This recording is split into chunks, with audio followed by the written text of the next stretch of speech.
ป้าสวยเลยเนาะเปิดผ้ามามื้อนี้สนิทกะมาทางร้านสาวสุรัตน์พี่น้องเอ้ยเนาะมาทางร้านสาวสุรัตน์เพิ่นเนาะว่าเป็นจังได๋เนาะ2-3 มื้อแล้วสนิทบ่ได้มาอัปเดตเพิ่นพี่น้องเอ้ยเนาะป้าสวยพี่น้องเอ้ยเนาะมื้อนี้บรรยากาศก็ดีเติบหลายพี่น้องเอ้ยเนาะเดี๋ยวเบิ่งภาพการของเพิ่นพี่น้องเอ้ยเนาะป้าสวยพี่น้องเอ้ยเนาะหันหน้าหันตามาทางพี่บ่ได้พี่น้องเนาะเจอพี่น้องเนาะภาพบรรยากาศเพิ่นก็ยามก่อยค่ำลงแรงพี่น้องเอ้ยเนาะก็อยากสิมืดๆครึมๆแน่พี่น้องเอ้ยเนาะเจอก่อนอื่นก็กับทักทายสบายดีเด้อเนาะพ่อแม่ FC สู่คู่สู่คนเนาะบ่ว่าอยู่ภายในประเทศหรือต่างประเทศพี่น้องเนาะก็ยินดีเข้าสู่2 สาวนี้ลาวใต้พี่น้องเอ้ยเนาะมาพบพอกันเส้นเก่าเส้นเคยพี่น้องเอ้ยเนาะอยู่บ้านสนิทนี่แหละพี่น้องเอ้ยเนาะบ้านจะกำไยเมืองตาแตงแขวงเสกองเนาะว่าอยากไปเนาะบังเอิญว่าตื่นเต้นพี่น้องเอ้ยเนาะมื้อนี้ก็ได้เจอที่ว่าทีมงานเพิ่นจักเพิ่นไปจังได๋พี่น้องเนาะทีมงานสายบุญทีมงานสายบุญลาวไต้เฮาพี่น้องเนาะจักว่าเพิ่นไปจังได๋เฮ็ดจังได๋พี่น้องเอ้ยเนาะไปสนิทก็สิได้ไปหาทักทายไปถามข่าวๆเพิ่นพี่น้องเนาะว่าเพิ่นไปจังได๋จุดประสงค์มาจังได๋แบบใดเนาะพี่น้องเนาะที่ว่าเพิ่นมาอยู่ดีพี่น้องเอ้ยเนาะสนิทก็ตื่นเต้นให้เนาะเห็นเพิ่นมาไปจักว่าเพิ่นสิมาจักคนพี่น้องเอ้ยเนาะมาอันนี้นี่แหละเนาะสนิทก็ยังบ่ทันได้ไปถามข่าวเพิ่นพี่น้องเอ้ยเนาะไปสนิทสิพาพี่พาน้องไปถามนำกันเลยพี่น้องเอ้ยเนาะว่าเพิ่นไปจังไดเนาะไปเอาไปกันเลยพี่น้องเอ้ยนะเสือพี่น้องเอ้ยนะทางเฮือนร้านสาวสุรัตน์เพิ่นพี่น้องเนาะไปหาทางทีมงานเพิ่นเลยเนาะเสือพี่น้องเอ้ยเด็กเพิ่นเฮ็ดยังอยู่เนาะเจ้าโดยสบายดีเด้อโดยสบายดีเด้อโดยสบายดีบ่าวตูนโดยสบายดีโดยไปจังได๋ทางบ่าวตูนเพิ่นนี่แหละมาหาน้องสลัดโดยแล้วก็ทีมงานมาหาน้องน้อยโดยพาเบาเตียงเพิ่นมาโดยจักคนเบาตูนพากันมานี่5 คนมีเบาเจ็บเบาโกเบาตูนเองแล้วก็เบาเตียงแล้วก็เบาเมฆโดยแต่ว่าเบาเตียงกับเบาเมฆเนี่ยเมื่อเวียกกระทันหันอยู่ปากซองอยู่เฮือนเบาเมฆแต่บ่ว่ามันยังบ่ได้ถามรายละเอียดโดยเพิ่นมาพูดพาเบาเตียงเพิ่นมาเพราะว่าเบาเตียงเพิ่นได้ซื้อข้าวมาให้น้องสุรัตน์โดย2 ซอบเพิ่นซื้อแล้วก็ซื้อข้าวมาให้น้องน้อยกับน้องน้องไม้2ไอ้น้องโดยเฮือนหลังนี้แต่ว่าโดยเฮือนหลังนี้แหละโดยเพราะว่าโดยสนิทยังบ่ทันอะไรเพิ่นพี่น้องเอ้ยเนาะบ่เคยอัปเดตบ่เคยอัปเดตบ่เฮือนนี่ยังโดยแต่บ่ตูนก็เคยเห็นผ่านๆอยู่โดยตอนขี่รถเนี่ยแต่ว่าบ่ฮู้ว่ามันเฮือนบ่ได้กันนะก็เลยมาเห็นตอนเช้านิดมาถ่ายเฮือนหลังนี้ก็เลยชื่อว่าเฮือนหลังแม่นบ่สิเฮือนหลังนั้นเฮาเคยเห็นแล้วเป็นในใจอะนะโดยแต่ความว่าเฮาก็ขี่รถกายไปกายมาไปบ้านตอกสมิงตะกี้ก็เห็นอยู่เฮือนหลังนี้เป็นผ่านๆแต่แบบเช้านิดมาถ่ายก็เลยฮู้ว่า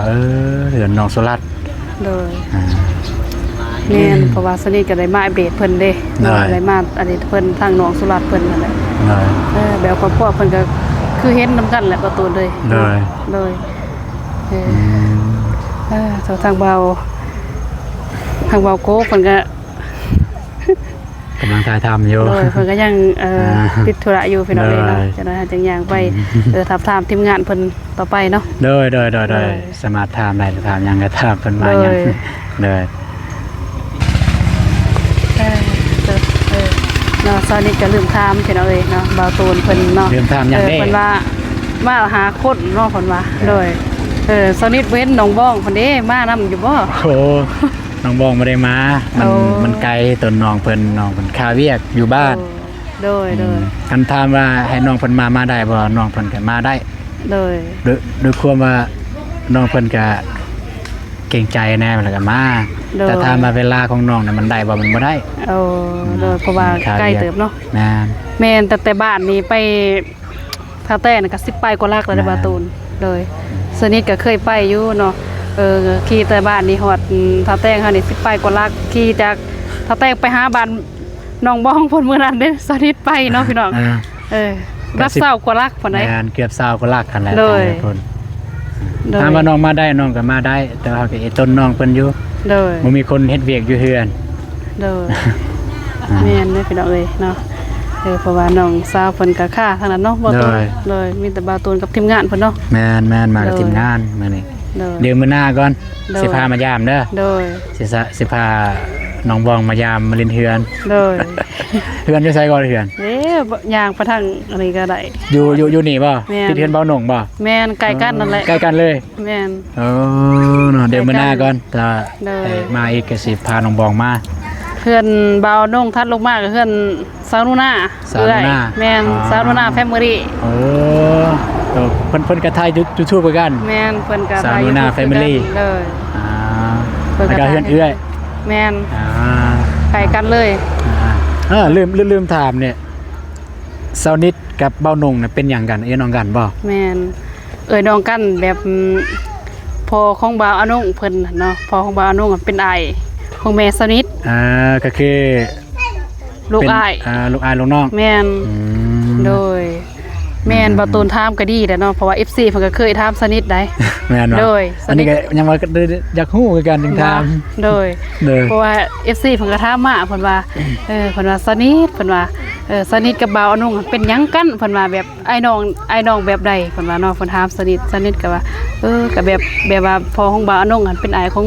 แม่สนิทสนิทก็ตอบโดยบ่ได้แม่นว่าไอ้น้องแบบคิงๆกันนะแบบบ่ได้ยันกันออกมาสิซะเนาะซับลาวเฮาแบบเขตทางท้องถิ่นเฮาพี่น้องเอ้ยแม่นโดยเพราะว่าแบบพี่แบบน้องกันนี่แหละฮักแพงกันบ้านหนึงเมืองเดียวใส่พี่ใส่น้องเลยได้พี่น้องเอ้ยเนาะสนิทกันได้ยืนโอ้ร่วมกันกับเบาตูนเพิ่นเนาะเลยเบาตูนสนิทได้ลืมถามบ่ได้ถามเบาตูนว่าในการที่ว่า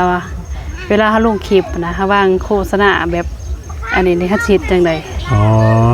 แล้วสนิทวางโฆษณาแนวใดซั่น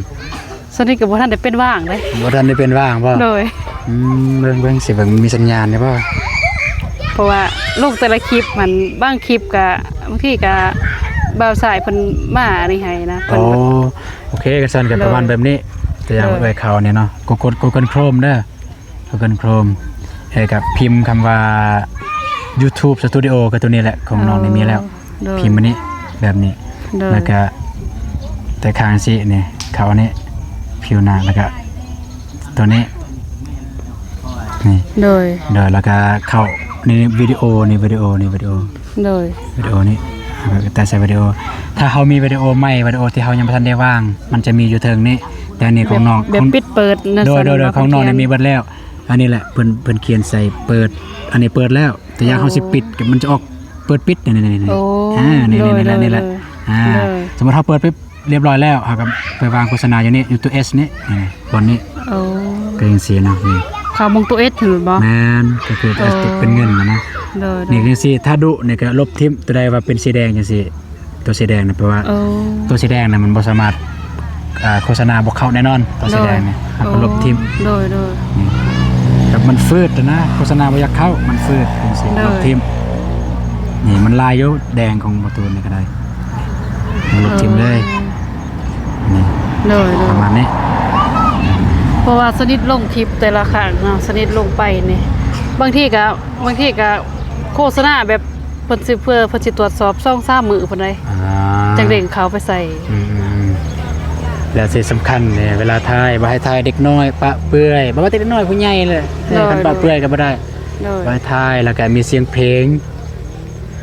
ก็บ่ถ่ายหยุดเลยคันมีเสียงเพลงก็หยุดเลยบ่ต้องถ่ายคือแบบในเบาตูนคือสนิทเนาะไม้นี่ก็บ่มีเด้บ่มีไม้สิใส่แบบว่าสมมุติว่าเฮาไปถ่ายคลิปล่างนี้เนาะแต่ว่าเฮือนข้างนั้นเขาเปิดเพลงเด้แบบมันแบบว่าสอดใส่แบบสำได้สำนึงก็ได้บ่ใส่ในสำได้สำนึงเนี่ยตามที่ประสบการณ์เด้อเนี่ยประสบการณ์เคยถ่ายคลิปการสำได้สำนึงเนี่ยมันได้ เพราะว่ามันมีเสียงเฮาปะปนอยู่หั่นนะ โอ้โดย แม่นอยู่มีเสียงเพลงก็ยาแต่มีเสียงเฮาปะปนอยู่หั่นแต่มันก็บ่ได้เอิ้นว่ามันบ่แม่นเสียงเพลงตัวนั้นโดยตรงเลย โอ้ นั่นน่ะนะ โดย มันมีเสียงเฮาสอดแสงอยู่หั่น โดย มันก็ได้คล้ายกันแต่ว่าก็บ่ให้มีลายเด้ โอ้ อันลายเทื่อมันก็ AI มันจัดตลอดมันก็คือเฮาเฮ็ดผิดเนาะ โดย เฮาไปเฮ็ดผิดแต่อย่างเฮาไปลักมะม่วง โดย เทื่อหนึงอาจจะเจ้าของอาจจะให้อภัย โดย เทื่อ2เทื่อ3เพิ่นจะจับเข้าคุกแนวนั้นอันนั้นประมาณนั้นแหละ AI ก็ได้แม่น โดยนั่นแหละสนิทก็เคยคิดได้บางตนเวลาแบบเพิ่นมีงานมีหยังกันเนาะแบบเสียงเพิ่นวนแซวแห้งหลายก็บ่ได้เด้เนาะ เสียงวนแซวบ่ โดยแบบ เสี เวย ง ลาในงานนะเพิ่นสิว่ากันเสียงสิดังเกินเด้ เสียงวนแซว เล เนี่ย ย ก็น่าจะได้อยู่แต่ว่าถามว่ามันคักบ่มันบ่อยากคัก เพราะว่าหยังเพราะว่าบางเทื่อมีเสียงที่แบบว่าบ่สุภาพ โดย อยู่ในหัน เลย แล้วก็มีเนื้อหาที่บ่เกินมาจังได๋เนาะตัวอย่างว่าเนื้อหาบ่เหมาะสมบ่นะบ่เหมาะสม โดยความว่าแบบ แม่น โดย ก็มันบ่อยากคักปานใด เอา ประมาณ โด นั้น ย นะ โดย แต่ แม่ ประ น มาณนั้น นะโดยเพราะว่าสนิทก็คิดหลายอย่างอยู่ได้เนาะเวลาสิเอาสร้างคลิปมาแล้วสิเอาคลิปลงนะครับมาตัดฟังเองนี่ก็หวยเสียงก็ยาวๆเพราะว่าเฮาบ่ได้มีไม้ใส่คือแบบนี้อะนะ บ่เป็นหยัง โอ้ คันเฮาลงแล้วมันบ่มีหยังแจ้งเตือนให้เฮาก็ถือว่าผ่าน บ่เป็นหยัง โดย ก็แต่หลักๆนะแม่นบ่ให้ทายที่หลักๆหนักๆก็คือแบบประเภทปะโตเด็กน้อยปะโตเด็กน้อยจับมีดเด็กน้อยให้ก็บ่ให้ทายเด้อเด็กน้อยให้เด้อเพราะว่าเป็นการลักษณะ AI สิจับว่าเฮาไปตีเด็กน้อย โดย เด็กน้อยให้ก็บ่ได้เด้อ เอาโดย เดี๋ยวนี้แล้วก็ไปใส่เด็กน้อยแบกแนวหนักแนวหยังบ่ได้ เอา บ่ได้เด้อตัวอย่างว่าให้เด็กน้อยตักน้ำเนี่ยบ่ให้เพิ่นตักเด้อ โอ้โดย เพราะว่าเฮาใส่เด็กน้อยเกินเหตุนะ AI มันตรวจสอบเลยนั่นน่ะ โดยโดย ให้ โดยแม่นแล้ว การให้เพิ่นเฮ็ดแนวที่เหมาะสมแต่อย่างว่าตัวเพิ่นเฮ็ดได้ล้างถ้วยล้างบวงอันนี้ได้บ่เป็นหยัง เอา อ่า โดย แต่ว่าคันประเภทจับน้ำซองเบื้องจังซี่บ่ได้เด้ เอา มันเฮาใส่เด็กน้อยเกินเหตุ โดย AI มันสิจับผิดบ่นั่นว่านั่นแหละ โดยแม่นแล้วเนาะพี่น้อง เลย เพราะว่าสนิทกับบ่ทันนักแน่นปานใดบ่ทันลงเลิกเนาะบ่ตูนบ่ทันเข้าใจหลายพี่น้องก็ได้ยินอยู่แบบว่าก็เข้าไปอยู่ในช่อง YouTube เพิ่นก็แนะนำโดยแนะนำแต่ว่าก็บ่มั่นใจเนาะแบบว่า เลย มาเจอทางบ่ตูนแบบเพิ่นมีประสบการณ์ ได้ พี่น้องเนาะสนิทก็ได้แลกเปลี่ยนอยากรู้อยากไอ้หยังนี่แหละเนาะให้ทางอ้ายเพิ่นแนะนำเนาะเพราะว่าจะได้สิผิดกฎสิผิดจังไดเนาะสองคลิปก่อนก็บ่เจ็บเพิ่นก็ได้แนะนำอีกพี่น้องเอ้ยเนาะแต่ว่าอยากได้คำที่ว่าเพิ่มเติม ได้ เนาะ ก็มีหยังก็สามารถถามหาได้ ติดต่อหาได้ว่าเฮ็ดแนวใดการตัดคลิปนี่เฮาก็บ่เป็นดอกแต่ว่าก็สิสอนซ้ำที่เป็นนั่นแหละ โดยโอเคพี่น้องเนาะขอบใจเด้อเนาะทางบ่ตูน โดย โดยเพราะว่าสนิทก็ ยินดีเด้อ ที่ว่าเพิ่นให้คำแนะนำสนิทพี่น้องเอ้ยเนาะสนิทก็สิได้ทายทางเฮือนซ่านของน้องสุรัตน์เพิ่นตื่มอีกพี่น้อง โด เนาะ ย โดยโอเคพี่น้องเนาะสนิทก็ได้ล่มได้บาทางเบาตูนเพิ่นแนะนำให้สนิทมากเอ้ยเนาะก็ขอบใจทางเบาตูนเพิ่นพี่น้องเอ้ยเนาะแต่ตอนนี้สนิทสิพาพี่พาน้องมาส่งเบิ่งเฮือนน้องสาวสุรัตน์เพิ่นพี่น้องเนาะที่ว่าทีมงานเพิ่นก็ได้ลงมาแล้วพี่น้องเอ้ยเนาะที่ว่าพี่น้องเอ้ยเนาะฝนก็คือสิตกเติมไม่ได้นี่พี่น้องเนาะเพื่อนซ่านเพิ่นพี่น้องเอ้ยเนาะที่ว่าเปเพ่นั่นแหละพี่น้องเนาะบอลขึ้นบอลอีหยังเพิ่นนี่แหละพี่น้องสนิทสิพาพี่พาน้องมาส่งเบิ่งพี่น้องเอ้ยเนาะเพื่อนซ่านเพิ่นพี่น้องเอ้ยเนาะว่าเพิ่นอยู่จังได๋เพิ่นเฮ็ดพี่น้องเอ้ยเนาะเด้เจอพี่น้องเนาะที่ว่าคลิปก่อนเนาะพี่น้องสนิทก็ได้ให้พี่ให้น้องได้อัปเดตให้พี่ให้น้องเบิ่งแล้วพี่น้องเอ้ยเนาะทางครอบครัวเพื่อนซ่านเพิ่นนั่นแหละพี่น้องเนาะไปสนิทสิพาเบิ่งว่าเป็นจังได๋พี่น้องเอ้ยเนาะไปเอาไปเบิ่งกันเลยพี่น้องเนาะทางพากระตาดเพิ่นพี่น้องเอ้ยเนาะอยู่นี่ก็อันนี้เราได้พี่น้องเนาะปีลงเราได้พี่น้องเอ้ยเนาะเถอะห้องน้ำเพิ่นถนัดพี่น้องเนาะห้องน้ำก็เป็นห้องน้ำแห้งพี่น้องเนาะบ่ได้มีหัวปอกวิดหัวยังเลยพี่น้องเนาะที่ว่าสนิท ถ่ายให้ส่งคลิปก่อนนั่นแหละพี่น้องเนาะเลยอัปเดตลงคลิปก่อนแบบห้องน้ำแบบใส่แหงเอาพี่น้องเนาะแบบใส่แหงเอาเจ้าเนาะเด้เป็นปองนี่ได้พี่น้องทางนี้ก็เนาะจางปังอยู่เด้เจ้าเสาเฮือนเพิ่นก็คิงแบบตีนเสายังก็บ่ได้มีพี่น้องเนาะเบื้องนี้เฮือนกลัวเพิ่นพี่น้องเนาะแปรกับดินเลยได้พี่น้องเนาะเบื้องนี้ก็ได้ปลาตัวเด็กตาอยู่พี่น้องเนาะเจอพี่น้องเนาะขางล่างเพิ่นพี่น้องเลยเนาะมันก็สิเป็นปองด้วยพี่น้องเนาะเพิ่นเอาผ้ายางอัดได้พี่น้องเลยเนาะพี่น้องเลยเผื่อเพิ่นสิอันนี้ก็บ่เป็นของคอยพี่น้องเอ้ยเนาะส่วนล่างเพิ่นพี่น้องเนาะทางถึงสังกะสีเพิ่นก็หัวเบิดได้พี่น้องเนาะตีนเสาเพิ่นก็พี่น้องเอ้ยเนาะนี่ก็บ่แม่นรถจักรเพิ่นพี่น้องเนาะรถจักรนี่ก็ทางนาบาวเพิ่นมาขอจอดไว้พี่น้องเอ้ยเนาะนาบาวเพื่อนล่างนั่นพี่น้องเนาะเพิ่นยังกำลังสร้างเฮือนเพิ่นพี่น้องเนาะเพิ่นบ่มีบางไว้รถไว้ล่างนี่แหละเพิ่นก็เลยมาไว้ขอไว้ในตารางเฮือนทางตารางเฮือนน้องเพิ่นพี่น้องเอ้ยเนาะเจอไปพี่น้องเนาะตอนนี้สิพาพี่ไปน้องไปหาทางน้องสุรัตน์เพิ่นพุ่นยังปาดเฮือนพี่น้องเอ้ยเนาะปาดเฮือนบ่ปาดกลางบ้านเลยพี่น้องเอ้ยเนาะโอเคพี่น้องทางน้องสาวสุรัตน์เพิ่นปาดเฮือนพี่น้องเนาะไปหาเพิ่นเลยพี่น้องเจอเด้อสบายดีหล่ะเฮ็ดหยังอยู่นี่ปัดกลางบ้านอีลาปัดจักสีคู่มือเลยบ่ปัดคู่มือจักสีเลยพี่น้องเอ้ยเนาะป้าเถอะทางร้านซาวเพิ่นปัดพี่น้องเอ้ยเนาะคักเนาะล่ะพ่อยจ้ะเนาะเอาใส่ไม้ก่อนล่ะเอาให้ใส่ไม้เพิ่นก่อนพี่น้องเอ้ยเนาะป้าเสิร์ฟพี่น้องไม้ยาคัดบนนี่ล่ะแม่นบ่ไผไปตัดไม้นี่ล่ะยาหญ้า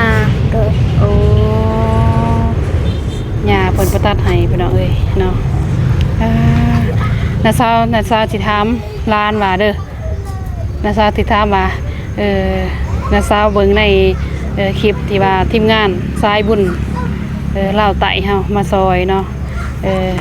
เห็นทางนาบาวเตียงเพิ่นมาซอยเนาะเตรียมท้องเพิ่นมาซอยหลานมีความรู้สึกแนวใดดีใจบ่โดยทางนาบาวเพิ่นมาซอยยังแน่ให้หลานให้ข้าวโดยข้าวจักสอบล่ะ2สอบแล้วบ่โดยนอกจากข้าวมีหยังอีกล่ะ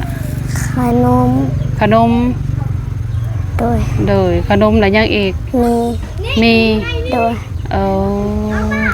มีขนมมีบ่ล่ะโดยพี่น้องเอ้ยนะเพิ่นดีใจทางระบาวเตียงเพิ่นมาซอยพี่น้องมาดีใจได้หลายนั่นเนาะล่ะเนาะโดยร้านว่าข้าว2 สอบมันร้านกินได้โดนเติบบ่ล่ะได้จักเดือนได้2 เดือนเพิ่นบ่2-3 เดือนเพิ่นบ่ล่ะโดยพี่น้องเนาะเพิ่นได้ครับได้ทางบ่าวเตียงเพิ่นมาซอยนั่นล่ะเนาะ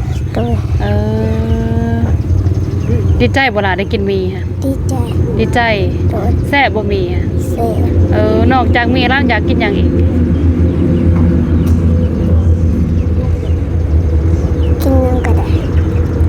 กินหยัง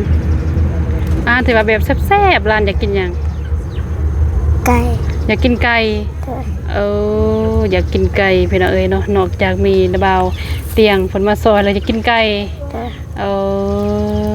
เพิ่นอยากกินไก่พี่น้องเนาะพี่น้องเอ้ยเนาะถ้าว่าร้านใหญ่มากนี่ร้านเฮียนจบเนาะร้านเฮียนจบนะสาวอยากถามว่าเฮียนจบแล้วร้านอยากเป็นหยังอนาคตเป็นครูร้านอยากเป็นครู เป็นอย่างนั้นถึงอยากว่าอยากเป็นครู อยากสอนนักเรียน อยากสอนนักเรียน โดย อยากสอนนักเรียน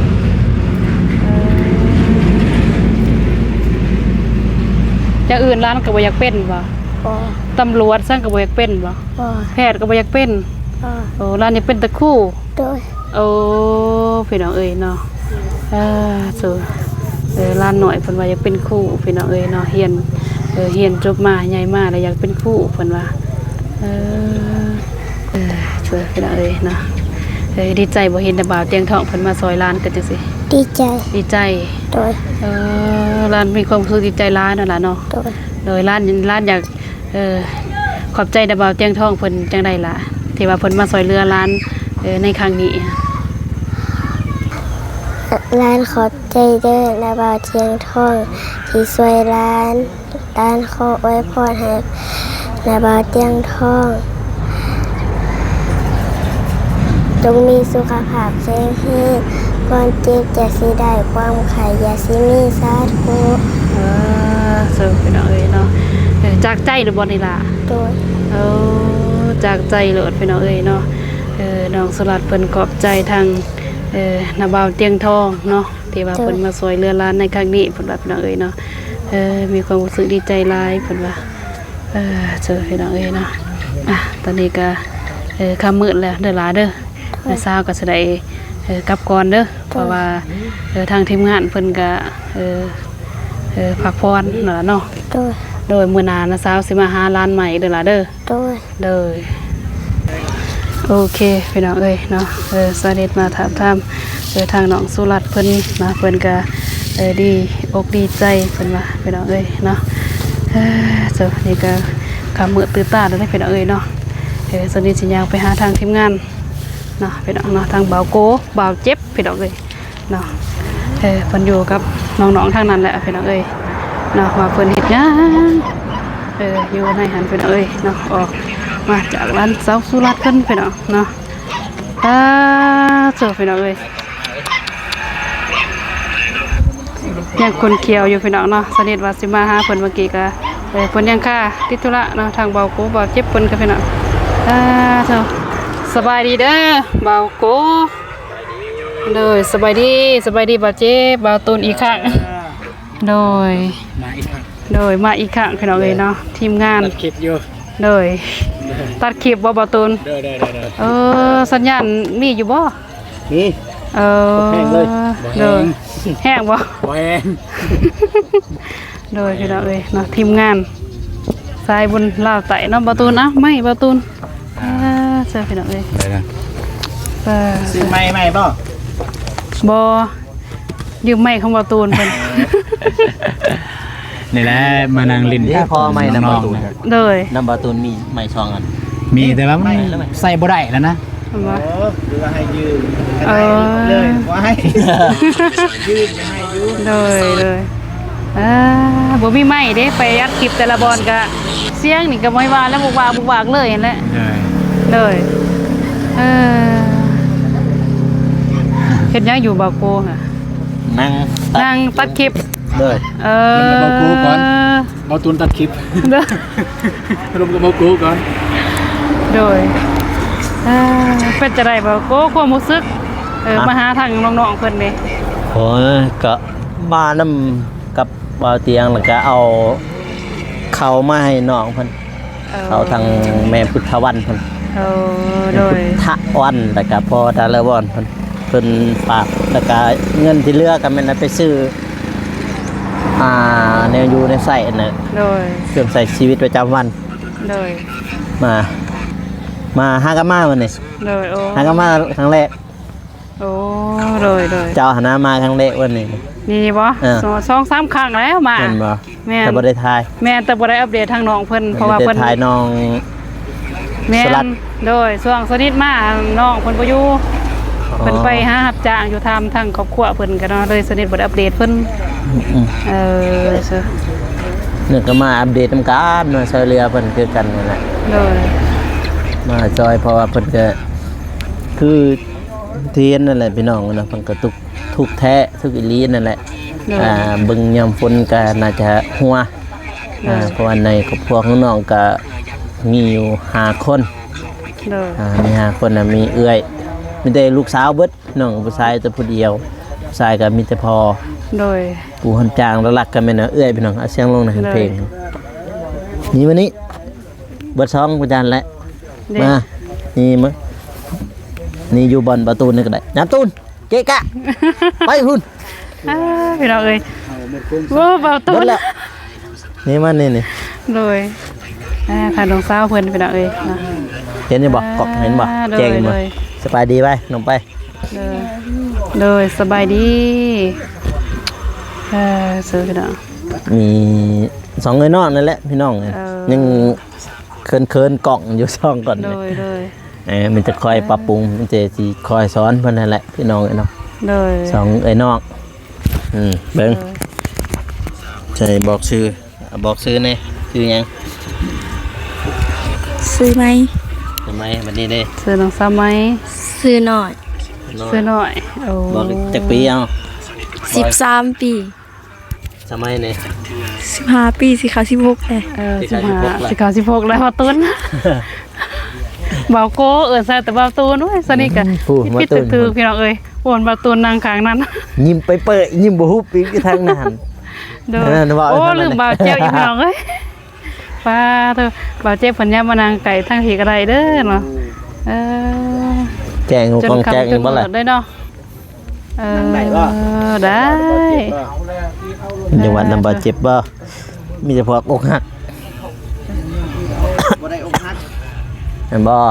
มี เท่าแล้วบ่ ดับเบาเจ็บบ่มีคำว่าอกหักบ่มี เห็นนั่นบ่ ดับเบาเจ็บ เลย เห็นบ่ว่าเห็น เป็น อยู่ บ่ นะ เนาะบอกโกเนาะ เห็นอยู่นะ เห็นอยู่นะ เลย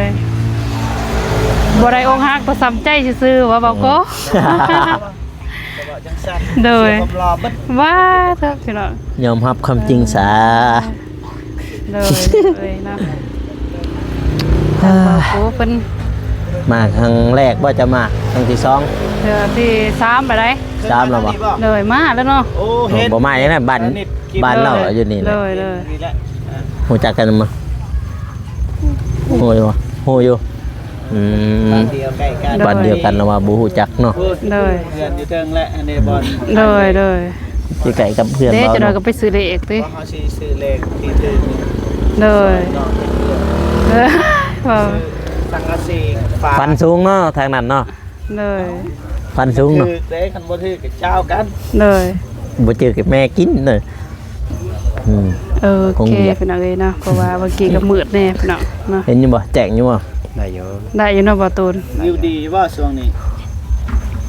วิวดีอยู่บ่ มีดีบ่ช่วงนี้ โอ้ก็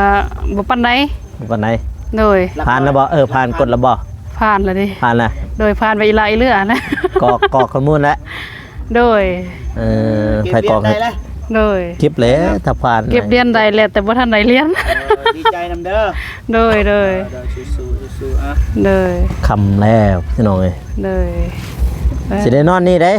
หาผ้าห่มเด้อพ่อเจ้านี่บ่ เห็นบ่ เบียดกันบ่ได้อยู่เทิง บ่เบียดมาอีกถึงนอนอยู่นี่นั่น โอ้ได้นอนพุ่นอยู่บ้าน จะน้อยก็ นึ่งเข่า เข้าดาวเลยนี่ โอเค เข้าเดือนเข้าดาวเป็นเดือนเข้าดาวนั่งอยู่นี่เด้อ ให้ดาวนิดนี่มาทายนี่ โดย เพื่อนนี่น้องเพิ่นกำลังเก็บอยู่ โดย สบายเลยนี่มาตาย มาซอย น้องนี่ดุๆนี่สองคน จักฮอดใส่เลยเด้อันนั้น ซอยเด้ ยับสิไกลๆนี่ติทางบ่าวโกเพิ่นก็เนาะ โอ้ยจะมา เย็นแน่ได้เนาะบ่าวเจ็บเนาะ เย็น เลยเย็นเด้ทางบ้านสนิทนี่เย็นเติบได้พี่น้องเอ้ยเนาะ เย็นบ่ บ่คือบ่โกอุ่น บ่โกอุ่นบ่ อุ่นได้ บ่เจ็บ ใส่เสื้อ หนาวได้เนาะ เฉยๆกันหนาวอยู่นี่อุ่นเนาะอยู่นี่ เลยเลยแม่เนาะเดี๋ยวนั้นบ่ เดี๋ยวนั้นได้มันเป็นนะ เงินนั้นเงินนั้นมันเป็นนะสิ มัดสิมาเนาะ เดิ สิมาน ก็มาเนาะ รอถ่ายเตียง เลย มาครับ เลยเด้จะหน่อยย่างไปทางเฮือนสนิทติไปนางดินอยู่พุ่นก่อนจังค่อยกลับเนาะ เด้อ เลยบ่เตียงเพิ่นแวะมาก็จังหับอยู่หั่นเลย ยังว่า เลย ให้ เราย่างกันสองคน ค นี่ ลิปก่อนจัง เล ว่าย เลย นั่งลมกันก่อน โซ่พี่น้องเอ้ เบิ่ ย งลมกัน เป็นจะได้เต้าน้อยนั่งเต้าน้อยบ่เต้าน้อยเนาะเต้าน้อยเนาะเต้าน้อยเป็นจะได้ความรู้สึกล่ะทางทีมงานเพิ่นได้มาหานี่เป็นจะได้ดีใจบ่บอกจริงๆว่าติดไม้ใช่เลยติดไม้ใช่ไหมว่าหลายๆเด้อไอ้พ่อแม่คนได้เบิ่งฟัง เลย ฉะนั้นบ่ได้ยินได้เสียง เลยความรู้สึกจะได้ล่ะดีใจบ่ ดีใจ ดีใจอย่างเดียวบ่ ดีใจอย่างเดียวผมบอกกูเพิ่นว่าตื่นเต้นพร้อมนั่นล่ะเนาะ โดย เห็นทางนาเบาเตียงท้องเพิ่นบ่มาซอยเนาะบอกกู ซื้อข้าวมาให้ ซื้อข้าวมาให้เนาะ2 สอบได้บ่เดือนนึง ได้บ่เดือนหนึงล่ะได้ ลีได้ หันไปขาย มื้อนี้ บ่ วัน ได้ ที่ไปเบิ่ง ได้เบิ่งบอกกู ที่2ประมาณเดือนหน้านี่น้องยังได้2สอบเด้อ อ๋อบางทีดีเด้เห็นเทียนเด้ เพิ่นใส่แม่นเนาะเพิ่นใส่ลายได้ 2สอบก็บ่เบิดนะเดือนหนึ่งเดือนเดียวเท่านั้น เด้อ 2สอบ เด้อ 5คน เด้อโอเคพี่น้องเนาะตัวนี้ก็คำเติมแล้วเนาะประตูน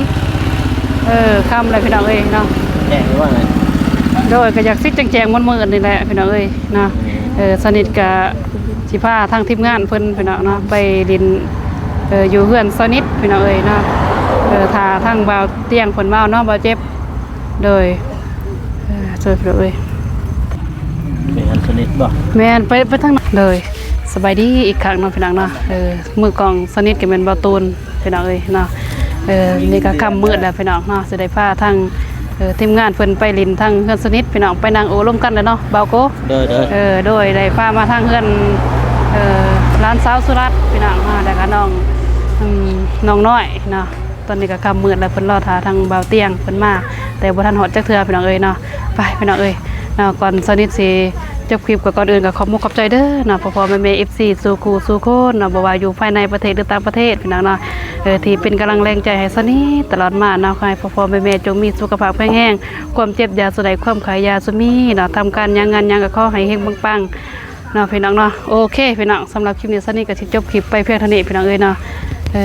สำหรับคลิปนี้ขอกล่าวคำว่าสบายดีพี่น้องเอ้ยนะบ๊ายบายพี่น้อง ได้พี่น้องเอ้ย บ๊ายบาย